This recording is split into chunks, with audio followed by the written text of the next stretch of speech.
ঈদ যাত্রা উপলক্ষে সড়কে চাঁদাবাজি করার কোনো সুযোগ নেই। একটা স্বস্তির ঈদ যাত্রা, নিরাপদ ঈদ যাত্রা পেতে যাচ্ছে বিদায় আমরা নিশ্চিত করছি। Lily ultra soft serum gel, যা গভীর থেকে স্কিনে দেয় 3 গুণ সিরাম হাইড্রেশন। সিরাম জেল হাইড্রেশনে ব্রাইট থাকো সব সিজনে। মনে রাখা দরকার 2 থেকে 3 দিনের মধ্যে 1.5 কোটির মতো লোক ঢাকার থেকে ঢাকার বাইরে যাবে। এটা একটা বড় চ্যালেঞ্জ। পৃথিবীতে অন্য কোনো শহরে এভাবে সীমিত সময়ের মধ্যে, নির্দিষ্ট সময়ের মধ্যে এত লোক ডিপার্চার হয়, মানে ঢাকা শহরের বাইরে ডিপার্চার হয়, এর কোনো মানে আমার জানা নেই। তবে ঢাকাকে এই চ্যালেঞ্জ সবসময় ফেস করতে হয়েছে। অতীতে মানে গতবার মোটামুটি ভালোভাবেই সেটা সফল হয়েছে। এবার আরও ভালোভাবে করতে আমরা সক্ষম হব বিধায় মনে করছি এবং সেই প্রস্তুতি আমরা ইতিমধ্যে গ্রহণ করেছি। ঈদ যাত্রা উপলক্ষে সড়কে চাঁদাবাজি করার কোনো সুযোগ নেই।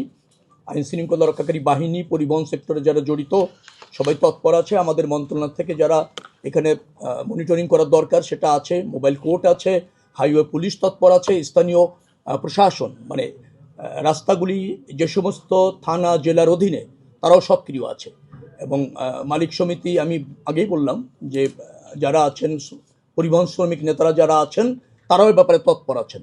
তারা বিরত থাকছেন আমি তা বলছি না, তৎপর আছেন বলছি। মানে তারাও নিজেরা দায়িত্ব নিয়েছেন। কোনো অবস্থাতে কোনো ধরনের অনৈতিক সুবিধা ঈদ যাত্রাকে কেন্দ্র করে গড়ে ওঠার সুযোগ নেই।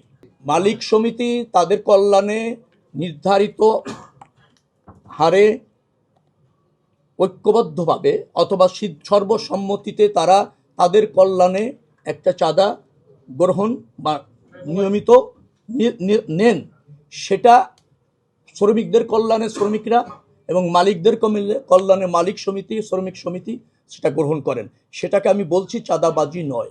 একটা সমিতি রেজিস্ট্রেশন হয়েছে, সেই সমিতি তাদের কল্যাণে একটি অর্থ কালেক্ট করার যদি বৈধতা থাকে সেটাকে আপনি চাঁদাবাজি কেন বলছেন? না না, আপনি চাঁদাবাজি বললে সেটা চাঁদাবাজি হবে। আপনি আমাকে নির্দিষ্ট করে বলেন সমিতির অথবা শ্রমিক সংগঠনের বৈধতা নেই, রেজিস্ট্রেশন নেই, তারা সেখানে স্বেচ্ছাচারীভাবে কোনো জায়গা থেকে মালিকদের কাছ থেকে, শ্রমিকদের কাছ থেকে বা পরিবহন সেক্টর থেকে চাঁদা নিচ্ছে, আপনি আমাকে জানান। তাৎক্ষণিক ব্যবস্থা করে তাদেরকে শাস্তির আওতায় আনা হবে, চিরতরে বন্ধ করা হবে।